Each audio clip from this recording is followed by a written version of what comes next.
Okay, very good afternoon and welcome to all. Myself Aditya and I will be the moderator for today's webinar. Thank you for taking the time to join us today as our distinguished speaker will deliver a talk on curricular and departmental infrastructure aspects for NAC SSR. To make sure we are helping you as best as we can during the seminar, we have a chat box to source our questions. Feel free to drop questions on the topic or share your struggles and experiences. We will answer your questions at the end. Those who have not able to join the webinar on this platform, they can watch the live streaming of the whole event on YouTube. So we are sharing the link in the chat box. If you want, you may also share this link with your colleagues. So I have just shared a link for the YouTube of live streaming.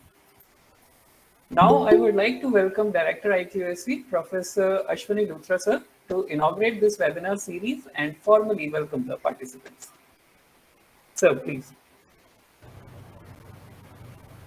Thank you, Dr. Aditya. At the outset, I would like to welcome all the participants of different colleges for this webinar, and my warm welcome to my fellow colleague and the distinguished speaker of this evening, Dr. Rekha. Welcome, one and all. I will like to thank my worthy Vice Chancellor for giving us the permission to hold this series of webinars, because the point put forward was that we have just filed our SSR, and the affiliated colleges and the university colleges would benefit from the experience we have gained while submitting the SSR.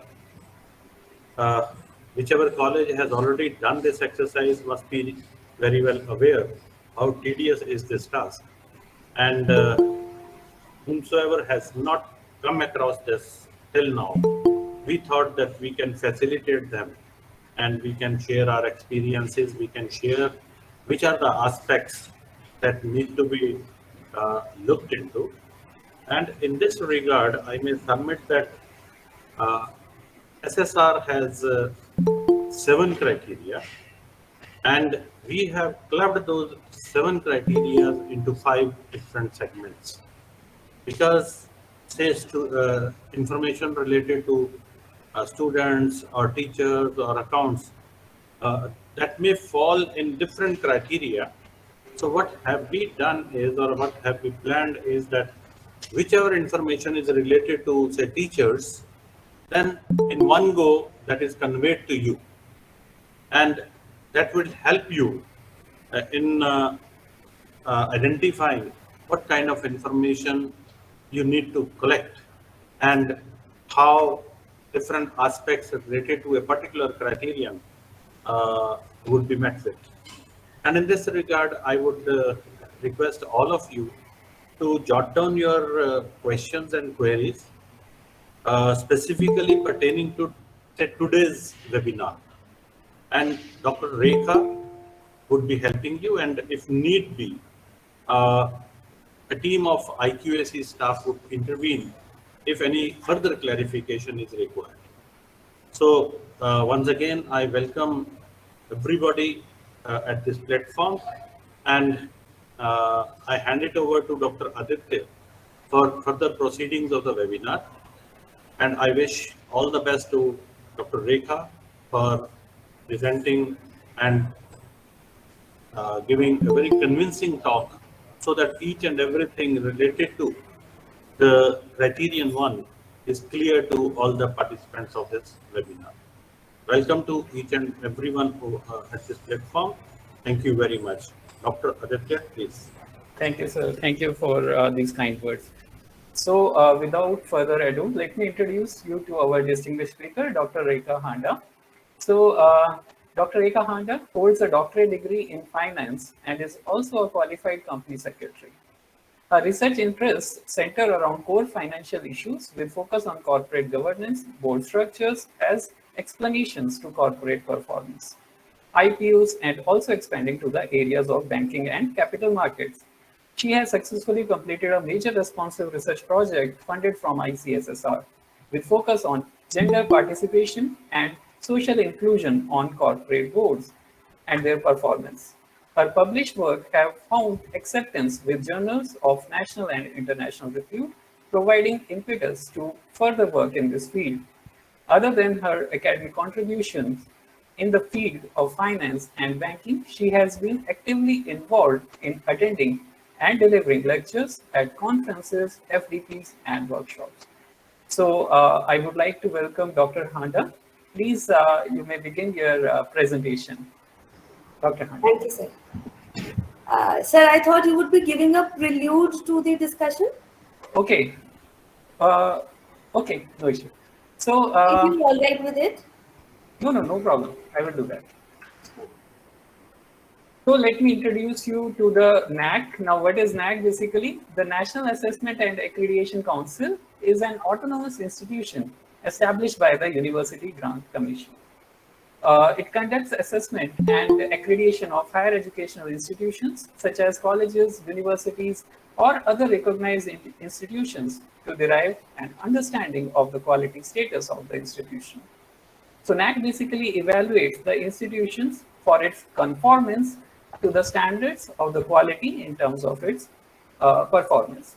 So NAC has its own vision, that is to make quality the defining element of higher education in India through combination of self and external quality evaluation, promotion, and sustenance initiatives. NAC aims to promote certain core values among the HEIs of the country. So, such as contributing to national development, fostering global competencies among the students, inculcating a value system among the students, promoting the use of technology, and quest for the excellence. So now coming to the structure of this self-study report. So basically it has 4 sections. So first one is the executive summary. Second is the profile of the institution. Third is the quality indicators framework, which comprises the data templates, documents of both qualitative as well as quantitative data. So our main focus will be on this particular section. There is another section that is the evaluative report of departments, which is applicable to the universities and autonomous colleges. Now, if we look at the quality indicator framework, so there are basically 7 criteria.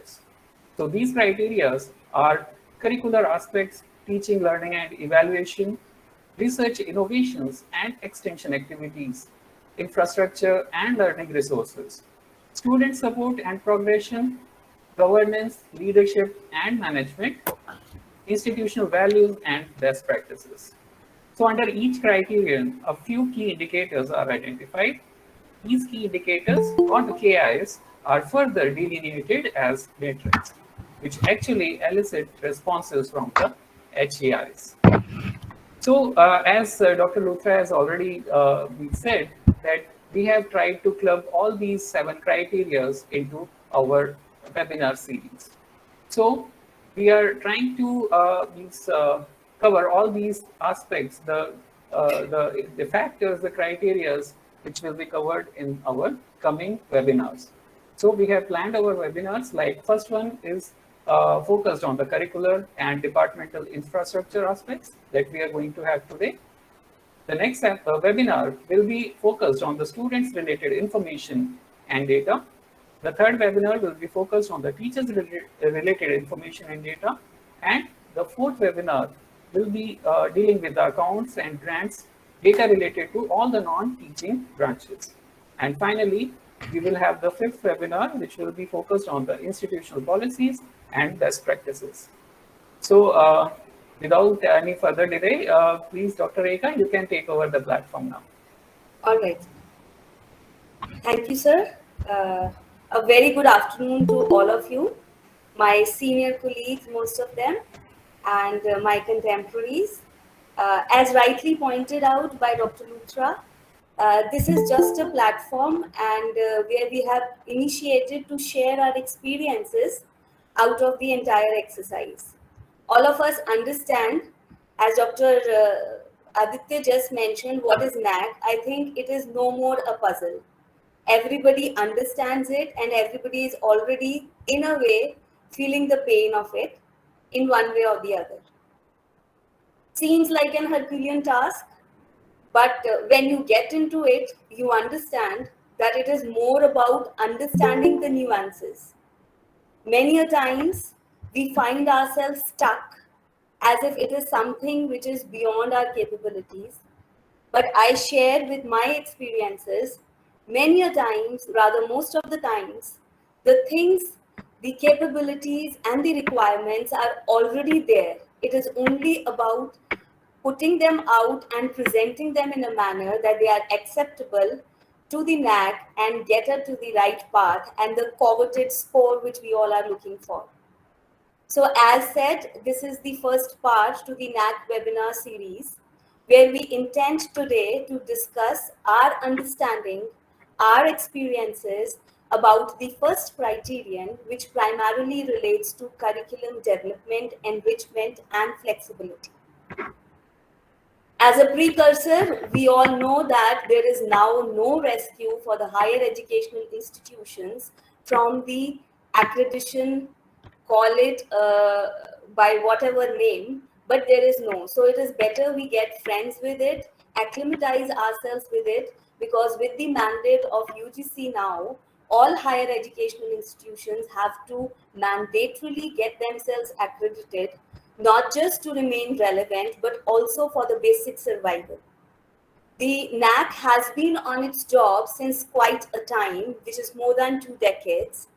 But this task, it took a nosedive change in 2017 when we had a revised accreditation framework whereby the main approach, the main idea was to transform this accreditation exercise into a more unbiased, transparent, and objective exercise.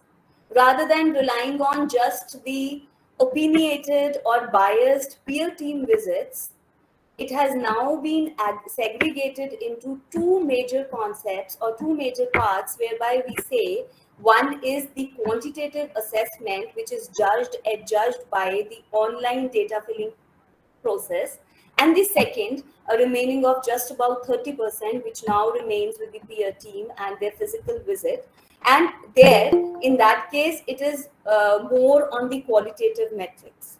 So coming straight to the point, we are today talking about criterion one, which is the curricular aspects. We all know that the curriculum is one defining thing, the mainstay for all higher educational institutions. It is one which becomes a benchmark. It is one which becomes an attraction, which becomes a touchstone when you are evaluating an educational institute, be it from the perspective of the students, for that matter, the other stakeholders, be it industry, be it the faculty, be it your peer group also. It is this curricular aspects which have no rescue, and the NAC realizing this puts this as the first criteria where they are trying to assess the institutions with regards to the flexibility, the enrichment, the comprehensiveness of the curriculum which is designed and which is shared, which is then imbibed by the students. And for this purpose, and rather for all the parameters, the criterion, the NAC has categorized the higher educational institutions as an affiliated college, a university, or an autonomous college. Now, for the purposes of criterion one, university and autonomous college stand on the same footing, and an affiliated college, which very obviously is governed by and is ruled by the curriculum designing exercise by the parent university. So there they lose on their control, and there the question of 1.1, which is curriculum design, does not stand as robust. So for those purposes, the categorization has been made. So in this criterion, when we discuss, I'll be talking about the key indicators, which are basically four. That is the four broad categories from which perspectives the curriculum is being evaluated. And further within that, we have the matrix, which come to 30. So the four key indicators which we are talking about are, I am talking from the university perspective, though I'll mention about the affiliated or the constituent colleges also. So it is the curriculum design and development. Second talks about the academic flexibility, seeing the dynamism of the outside environment when we have triggers from the very happening stakeholders, the environment, the sustainability issues, how far the institutes are incorporating that in their curricula, the curriculum enrichment, and finally the very, very dynamic and very distinguishing, the key segregator for many of the institutes and their rankings could be the feedback system. So I take up the first one, but this is a snapshot which is of the seven criteria. The first one which we are talking about. Here we talk about the weightage across all of these four key indicators.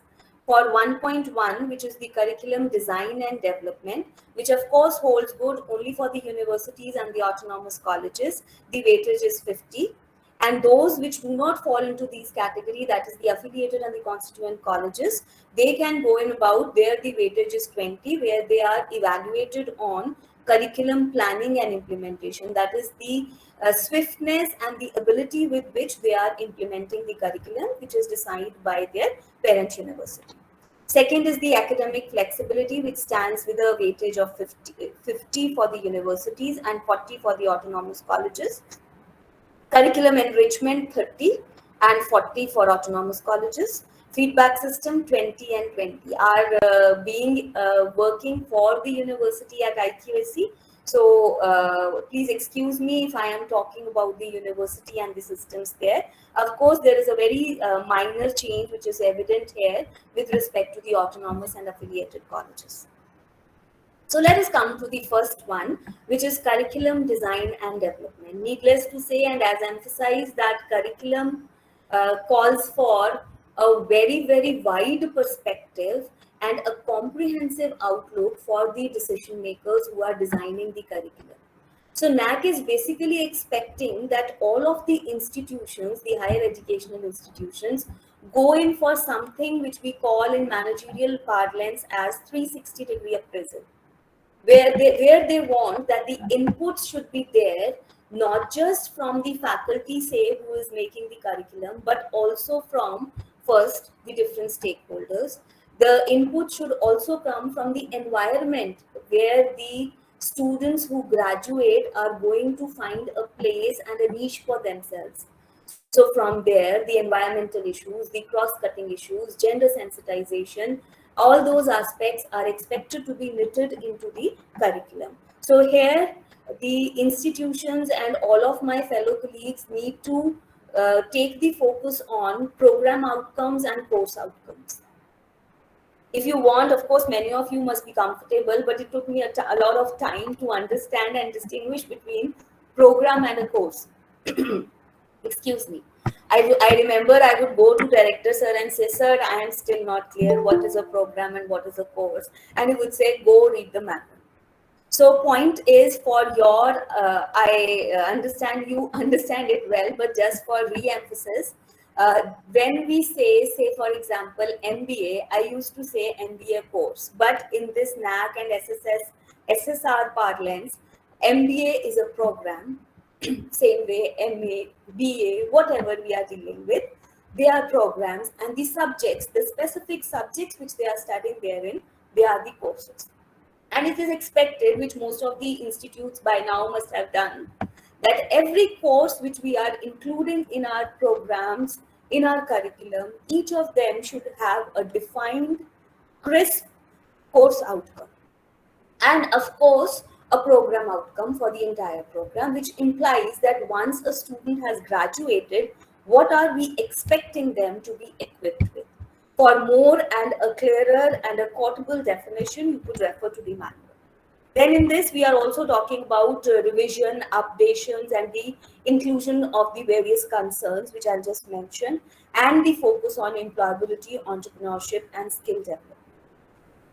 So this is the, I'll be talking each of these key indicators, one from the point of what are included as is given in the manual, and second from the point of view of the data templates which we are required to incorporate into it. So 1.1.1, which comes under the key indicator 1.1, it is basically a write-up. We sometimes say, okay, this is a write-up, not a, but actually this is a serious concern, because here, what we write and what we present is going to make an impression and is going to talk volumes about what is being done at your institute.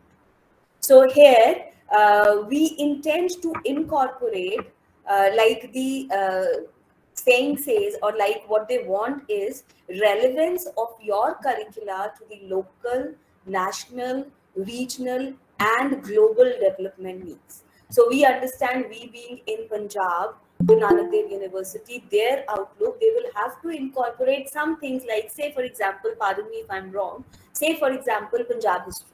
Say, for example, teachings of Guru Nanak Dev Ji. So, from those perspective, we are talking about regional things, but we also need to cater to the national requirements and global developments, given the scenario where we are talking about dilution of the global boundaries and we being the resident citizens of global villages. So the reference to program outcomes, the course outcomes, all of these need to be mentioned. And this is what we've learned from experience. This write-up would involve the inputs from those who are making the curricula, the decision makers, the faculty who are introducing or teaching them, and of course somebody who can express and put it in a very impressing and crisp manner. And this weightage comes to 20. Second is the 1.1.2 within the curriculum design and development, where they are talking about syllabus revision. It's very, very clear that in order to be relevant and in order to stay competitive, we will need to incorporate changes or revisions in the syllabus of the different programs, which I think most of us are doing. And that way, in this university and of course the affiliated colleges, we have been very, very proactive with respect to the revision aspect.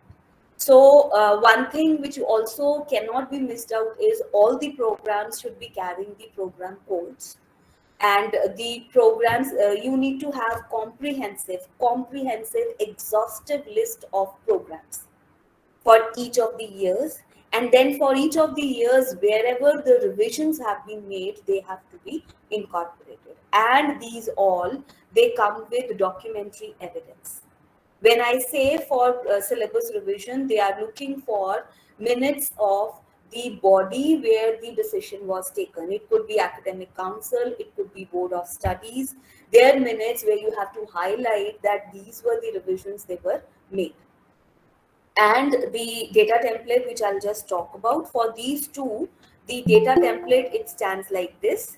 As I said, the curricula developed, it is just the write-up of 500 words, well thought of, thoroughly checked, thoroughly vetted, crisp summary of 500 words. And that doesn't allow us any kind of cheating or any kind of smartness, to put it in a better way.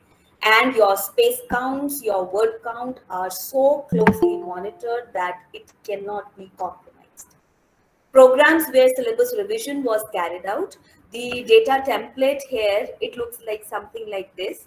And here only we can note that for this criterion, we have a shared data template with 1.1.2 and 1.22. So here they mention you have to have the list of all the programs where you specify their program codes, program names, and the year when program was introduction. Actually, these minute details, when I was searching and scouting for all these details, we get to know that actually NAC has put a very, very watertight system, and you need to be very, very sure on all these details. Some leeway here and there, and you will be caught in the nexus, in if not here, somewhere else. So all of them are so well knitted that we need to do our homework very well. We need to have our records very well set, and only then we should go for this final submission, though it seems a very, very gigantic task. So for this particular thing here, this column, year of revision, if any, you have to specify that in which year the revision was carried out. And they have very clearly specified that if in a particular program, the revision was carried out multiple times in this assessment period of 5 years, then it will be counted only once. All right. So we mean by link to the relevant documents, we are expecting here to attach the link of the relevant programs and the details whereby the revision can be highlighted. Okay. This talks about the two of this. The third matrix in the first key indicator is percentage of courses having focus on employability, entrepreneurship, skill development. Now, this is introduced possibly in the light of the emphasis on skill development, with a separate ministry being set up for this under the Modi government. And they are wanting that our syllabuses should be so designed that they have an orientation, or they instill an orientation in the students to go out and either have be such upskilled that they can make a contribution, significant contribution in their field, in the allied field, or in the society in general. The entrepreneurial abilities should be there, or if not anything, it should be employability. That is why we want to, or we are emphasizing on the course being acceptable to the industry. So here, this exercise now involves a very, very detailed effort, because here we have to identify program-wise, discipline-wise, the different courses and where the employability. Uh, it is very safe, and it is very easy for us to write that 100% of our courses are employability, but we need to think very, very carefully before we write this, because there are very many basic courses. I am no authority to mention them, but there are many basic courses which do not have employability, entrepreneurship, and skill development. And in this exercise of putting them all as with focus on employability, we may be erring and we may be losing on those counts where we genuinely could earn the points. So here the formula is we actually want a percentage for every year. If say year starts from, we are talking about 16, 17, 17, 18, 18, 19. For every specific year, we will find out those courses which have focus on employability divided by the total number of courses in that program and in 200, and then we calculate the overall percentage. Actually, we don't have to calculate the overall percentage. The system, the portal itself calculates it for us. And again, it does not come without supporting documents. So we can write only that for which we can provide evidence. So it comes with the syllabus of the courses, whichever we are mentioning, the link to the relevant document, which we had talked about, minutes of the, again, Board of Studies or Academic Council, and many a times to ensure or to provide impetus to the employability of the students. It is very common that in sciences, agriculture, management institutions, they are going in for MOUs and all. So those MOUs could also be a relevant supporting document here. So for this, the data template, it comes like this. It is, you have to mention the course code, name of all the courses. So this runs into many pages because we are mentioning the courses, all of the courses across all the programs, year of introduction, and the activities content with direct querying. And when we say link to the relevant document, it is again the courses which you say have that. So this was 1.1. We come to the second one, which is 1.2, and deals with academic flexibility. Now here NAG and the policymakers are wanting that the academic flexibility to mean that you are providing freedom to your students with respect to the time frame, with respect to mobility, in the sense you may be introducing new courses. It is again very common in Guru Nanak Dev University as it is that we are introducing new courses, some things which some courses which sound cliched or are losing on the relevance or need an updation, we are doing that, of course, with the inputs from the stakeholders like industry experts and others. So here, the first one, it talks about percentage of new courses which are introduced of the total number of courses across all programs offered during last 5 years. So here we say what are the total number of new courses. For now, we have to find out the unique courses across all 5 years. Divided by the big number would be the total number of courses during the last 5 years which are being offered in your institution. So we need the details of here. It would be we would be mentioning the programs side by side, the courses, and then we could talk when they were introduced, and that would give them a proof that these were introduced during your assessment period. So the weightage here is 30.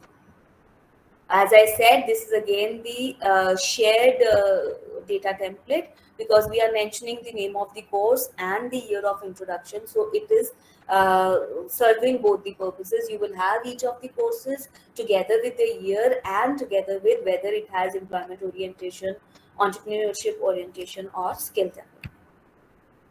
So second of this 1.2, which was talking about academic flexibility, is choice-based credit system. We all are very, very well conversant with when this system was introduced by UGC, whereby we wanted to give the options to the students with the core electives, departmental electives, and choices which were being offered to them. And this basically deals with, of all your programs, how many you have introduced the choice-based credit system or elective course system, which in GNDU for the departmental, for the campus, we have most of the courses with choice-based credit systems. So here again, support would come from the decision-making authority, whether it was academic council, it was board of studies, whichever is the applicable decision-making body in the higher educational institution. Their minutes, which must be have been preserved, they will have to be attached over here. If you look at the data template over here, as I told you, it is the shared one with the one we were talking about the programs and their introduction. So here, when the program was revised, that is also mentioned, and when the CBCS or elective course system was introduced, that is also mentioned over here. Right?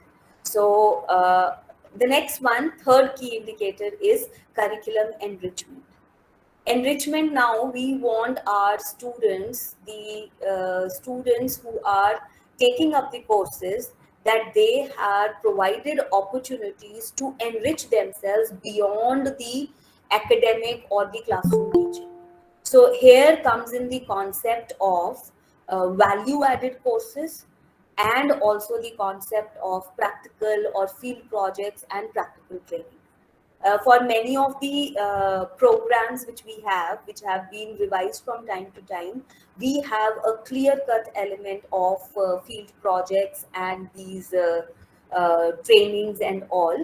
And for others, NAC is trying to prod the institutes to come up with practical-driven courses, so that the students, they have an interface with the field, with the industry, and can actually take the practical inputs from there.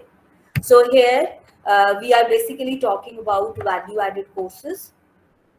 1.3.1 again is very critical, though it is a write-up, but it is talking about the institution to come out with how they have developed their curriculum to integrate the various issues which are very, very important and relevant for the academicians. These issues could be relating to human values, they could be relating to gender issues, gender sensitization, ethical issues, environmental and sustainability. And no wonder we already have ethical and environmental issues, human values based subjects, the courses which have been made compulsory, basically to sensitize the students in the light of developments of the dynamic world outside. So this again calls for a careful understanding of what we are doing, the finer nuances. So again, this is not a one-person job. It would call for people who are framing the syllabus, who are giving the inputs, who are implementing it, the decision makers, and of course somebody who can put it in a crisp and a very understandable manner, which is not just attractive but also conveys the strengths of the institution. And here, as an attachment or an added thing, we could add we will have to rather add the syllabus of the courses which you are claiming that they are touching on the cross-cutting issues. Those syllabus, detailed syllabus, would have to be attached as an attachment. Second, 1.3.2 deals with number of value-added courses for imparting transferable and life skills which are offered during the last 5 years. So value added courses, all of us must have read the manuals, because as I told you, NAC is no escape now, and we have actually reading all the documents related in and out, and having trying to get the idea in letter and spirit. And we know that value added courses we are talking about, that those courses which are adding value to them, and they are other than the curriculum which is being offered. And NAC has specified that we are all wanting those value added courses where the contact hours are 30 or more. So how many students actually completed? So here we have to provide all the details of the courses which they opted, number of students who registered for the course, number of students who completed or appeared for the course. That is what needs to be mentioned. And 1.3.2 is very much closely attached to 1.3.3, where we are talking about number of courses, and in 1.3.3 we are talking about number of students. So here, number of value added courses, the template says number of value added courses which you are offered, and they may ask for the brochure of any such course. You must have advertised, you must have made the students familiar with that course through some brochure, through some circular. That can also be attached as a proof over here. The course code, when it was offered, number of times it was offered, duration of the course, because it has to be more than 30 hours, and number of students enrolled in that particular year. So this data template again is combined with 1.3.3, and 1.3.3, it deals with this average percent of it is related. Now it is talking about the students who were enrolled.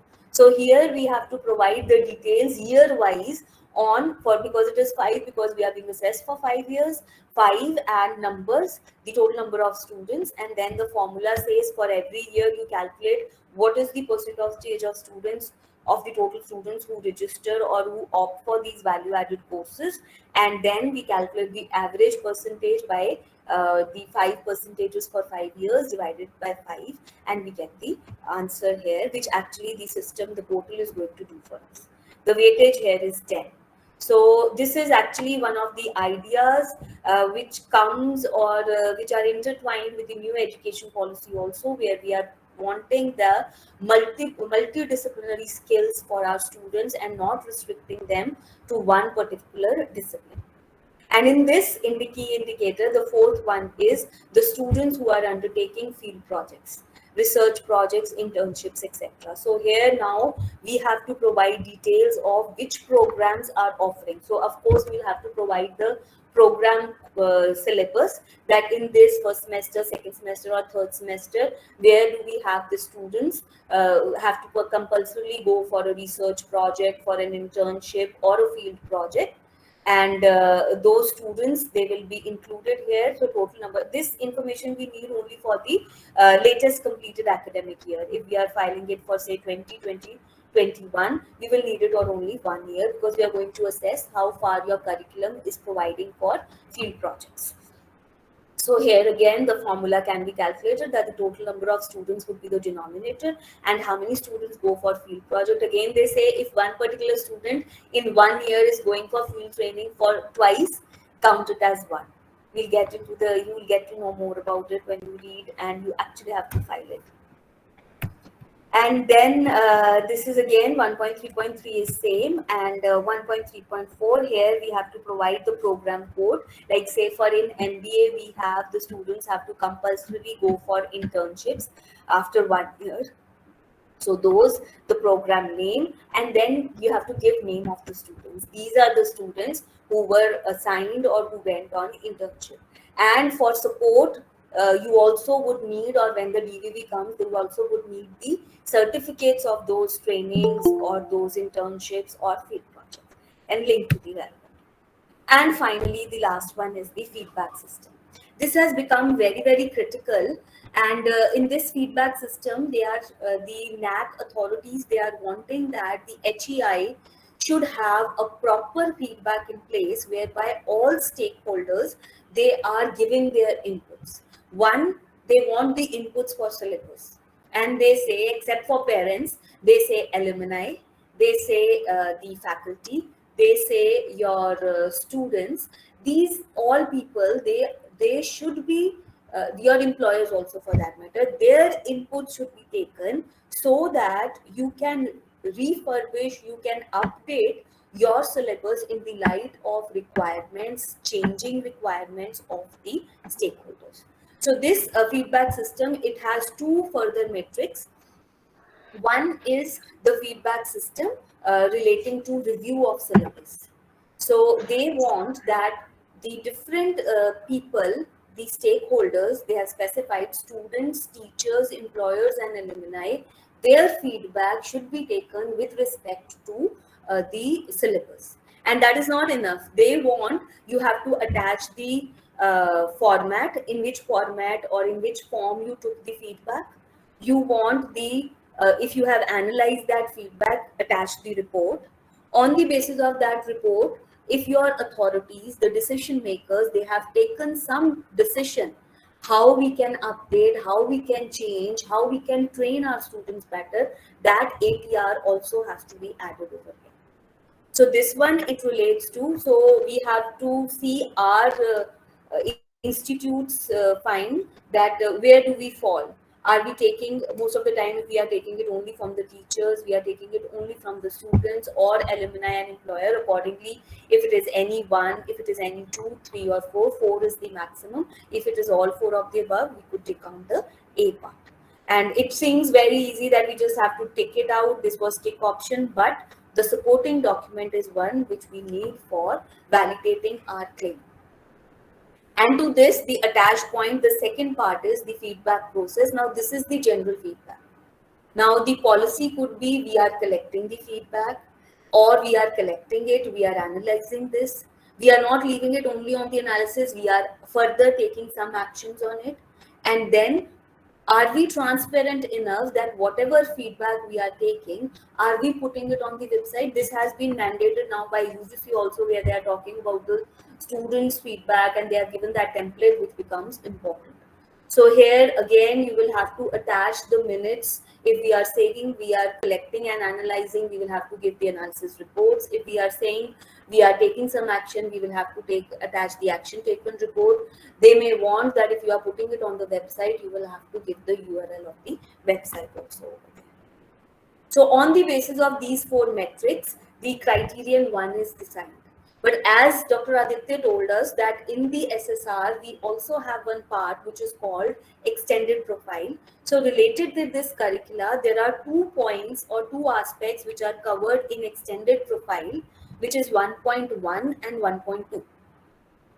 In 1.1, they are talking about the number of programs, the total programs which are being offered by the higher educational institution across all the 5 years.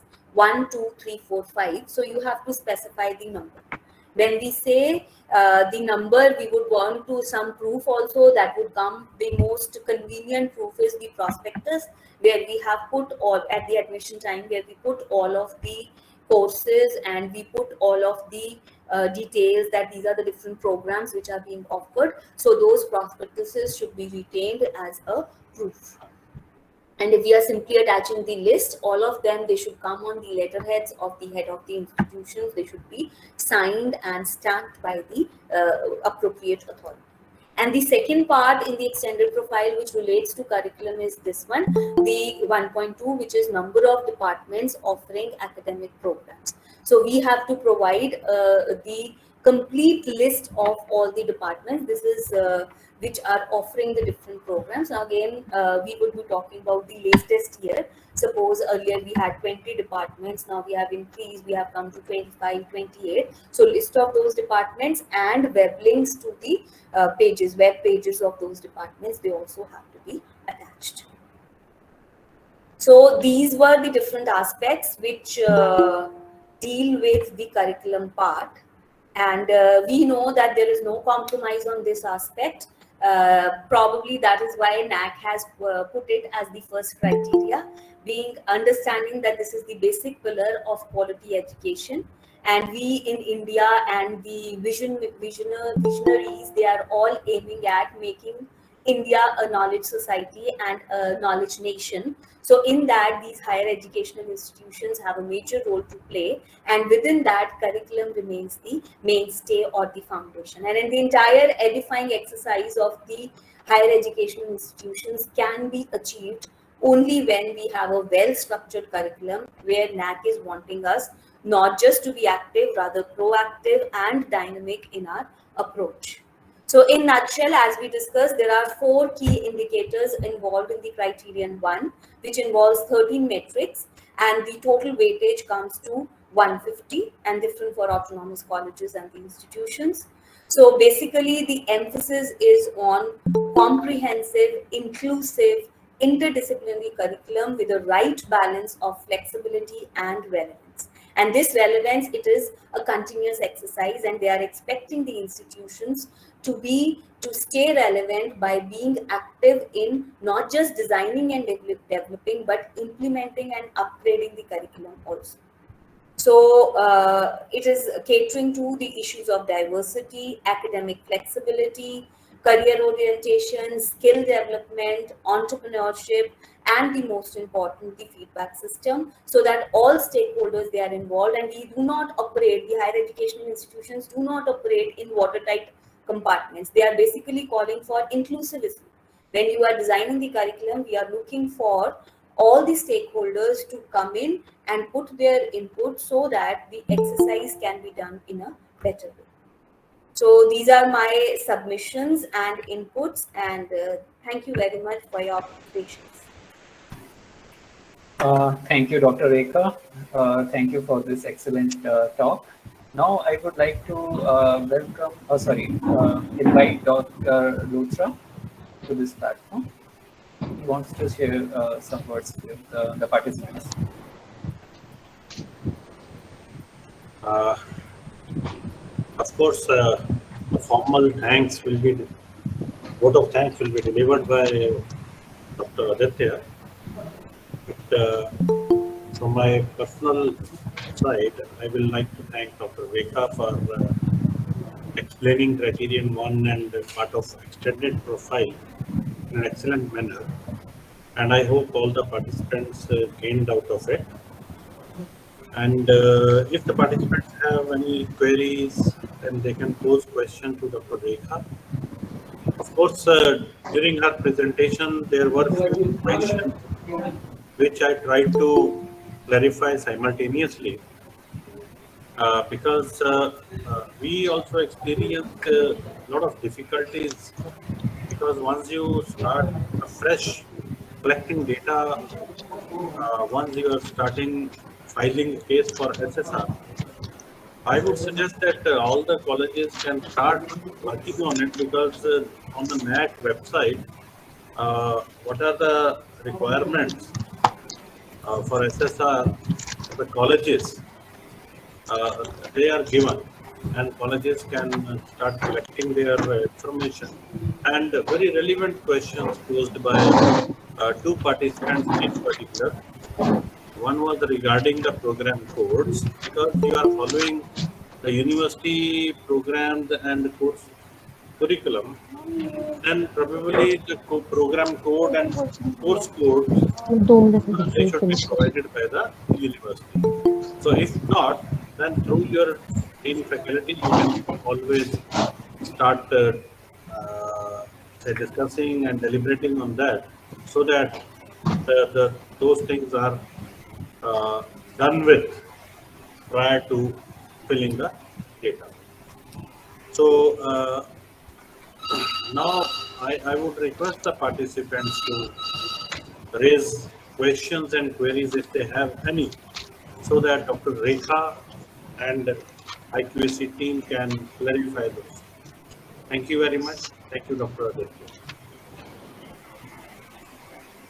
Okay, so the platform is open for the questions from the participants.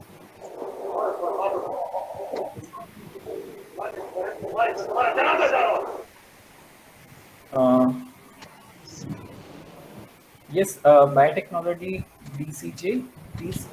Yes, you can ask your question. So myself, Dr. Rajiv Khosla from Doaba College, Jalandhar. First of all, I would like to congratulate and thanks to Dr. Honda for such a wonderful and informative session. Ma'am, I have two queries. One is you have mentioned that in extended profile, point 1.1 and 1.2, they are actually the part of the curriculum metrics, curriculum key indicators. So I would like to know whether these two components, these 2 points, they are applicable to university only or for all the institutions, including the affiliating colleges. Sir, this extended profile is a part for all of the institutes. So it is applicable to all of them. I Okay. just pointed out that of related to the criterion one in the extended profile, these two aspects are covered from this. So because it is a part of SSR, it is applicable to all institutions. Because in 1.2, there was one thing, one statement which was mentioned that we have to give the web link for all the departments, concerned departments of the university. That Sir, is I true said, only. I mentioned it earlier, I would be talking in the context of university. Of course, if we are talking about a college, there also you'll be having different departments. So, of course, for every department, the link they are looking for, that is the attachment or link to the document means that. And my second question, which I think some of that was has been explained and mentioned by Luthra sir also, that was regarding the program outcomes and course outcomes. We are being part of a big system that is university. So the curriculum design is with the jurisdiction of the university. So whether different colleges they can have different program outcomes and course comes for the same programs. Not the least, sir, not at all, not at all. If you are following a syllabus which is prescribed by the university, the syllabus comes with courses and each course will have a specified course outcome. So that is not at all the headache of the colleges. Okay. Thank you so much, ma'am. Thank you. Uh, Okay. Dr. DCJ, that's why I said that you should approach your dean faculty, so that if these course outcomes are to be put in, they can be put in right now. Surely, sir. Thank you so much. Thank you. Okay, Renu Bala, if you have any query, please ask. Renu Bala, you have raised your hand.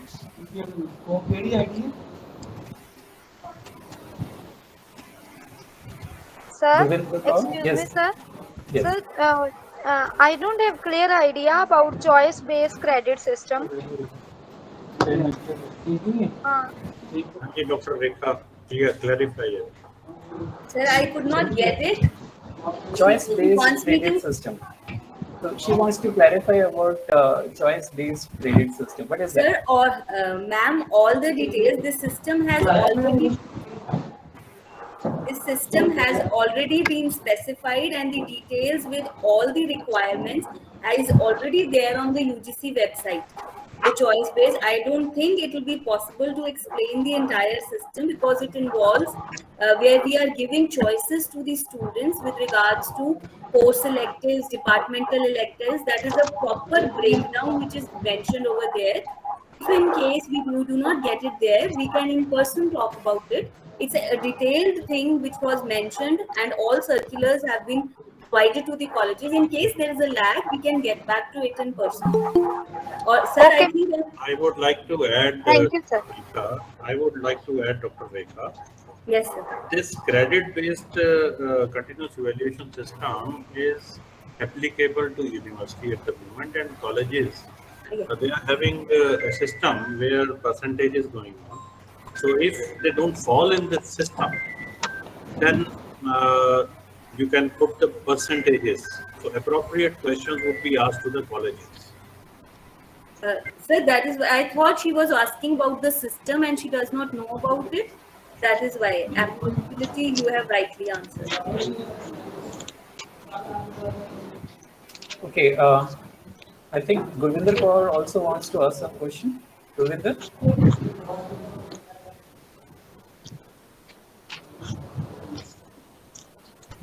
Gurvinder, you may ask your question now.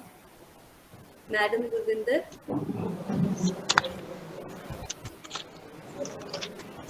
So she's not.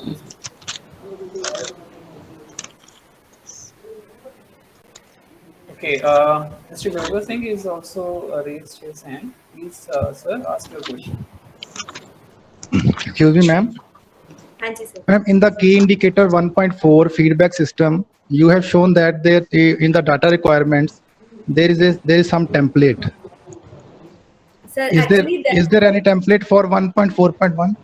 so there is not, actually they've mentioned it as a template. When you open it, it is just asking you to provide the link to the document, which is the feedback form and the report.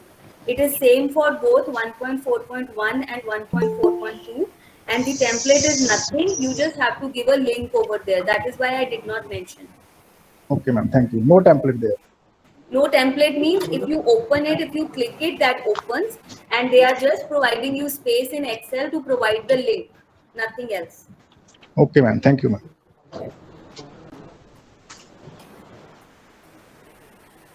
Okay, any other query? Please raise your hand or you can ask directly.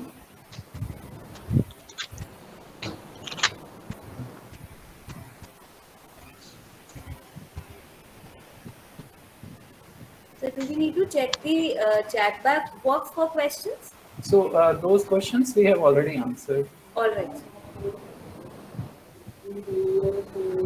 Okay, so if there is no more query, then thank you again, Dr. Rekha, for answering those questions and for the great presentation, obviously. I would also like to thank our worthy Vice Chancellor, Professor Jaspal Singh Sandhu, sir, and Director IQAC, Professor Ashwini Luthra, sir, for organizing this series of webinars. And the whole team of IQAC, Mr. Arvind, Mr. Sandeep, Ms. Pushpreet, Ms. Rupali, who have provided full feedback support before and during this event. So it was a pleasure to have you with us. So this concludes today's webinar. Thank you all for. Thank you, Dr. Aditya. You've been very supportive.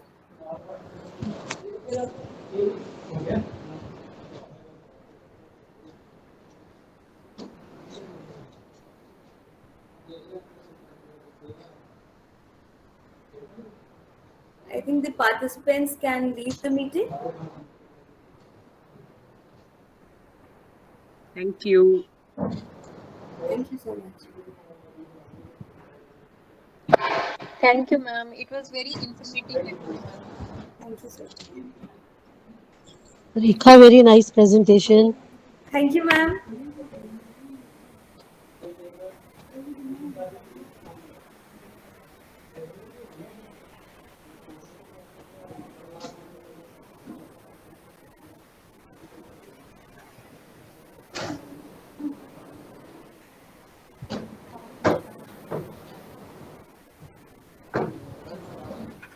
Okay, Arvind, if we have a link for that feedback form, we can paste it in the chat box, or we are going to share them with the email.